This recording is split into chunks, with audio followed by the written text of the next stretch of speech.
It is a great satisfaction to greet you again. I hope you and your pet are well. Today we will talk about the following. How to calm your dog when you have visitors. Fortunately, with a little time, patience, understanding and dedication, you can usually get your dog to feel more comfortable with visitors.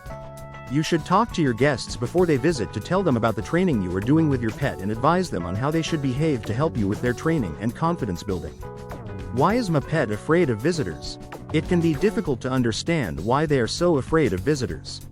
After all, dogs are used to meeting other people when they go out for walks. So why are they so afraid of new people in the house? To understand this, try to put yourself in your pet's shoes.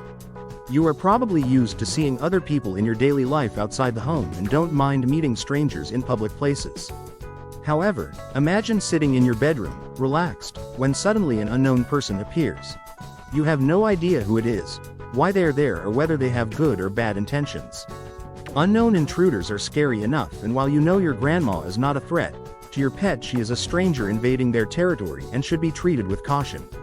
Add to this the fact that pets have much stronger senses than we do, meaning they will be overwhelmed by the new smells the visitor brings, and it becomes easier to understand why you may be afraid of strangers entering your home. Also, visitors often bring with them items such as packages, suitcases or tools which, on their own, are enough to scare a naturally more nervous pet. How to get your dog used to visitors.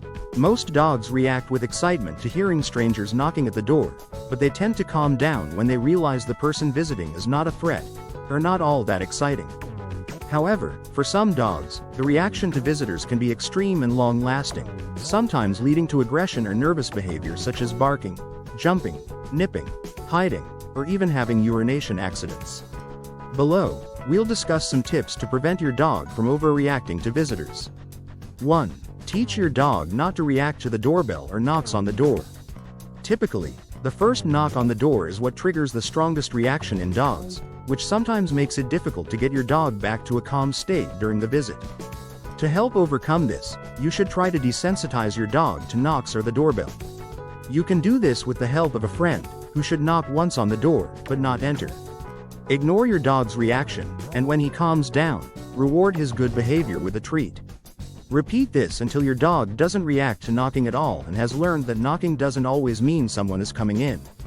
2. Greet guests outside first. For some dogs, an unfamiliar person entering their territory is very stressful. You can try to overcome this by introducing your dog to visitors outside the house, in a neutral location, so that he sees them as less of a threat to his space. Once your dog has become accustomed to the visitors, let them in and then follow up with your dog, so that your dog identifies that the visitors are now part of his territory. 3. Provide a safe space. You should create a safe space in your home where your dog can feel comfortable no matter what. This can be a room or corner away from guests. To help your dog understand what his safe space is, you should train him to use it by providing toys and treats in that area, along with a command that tells him to go to that space. By teaching your pet to go to their safe space when guests are around, your dog will begin to learn that visitors are neither a threat nor a particularly interesting event. As I mentioned above, after months of interacting with a limited number of people, especially if those months were training, it's normal for your dog to feel apprehensive when strangers enter their space. If you give your pet the attention they need and follow the training tips above, they should be able to adjust to the new situation in no time. It is a pleasure to inform you and help you. If you have not subscribed to the channel, you should do it now. Take care of yourself and your furry friend. A hug, and until the next video.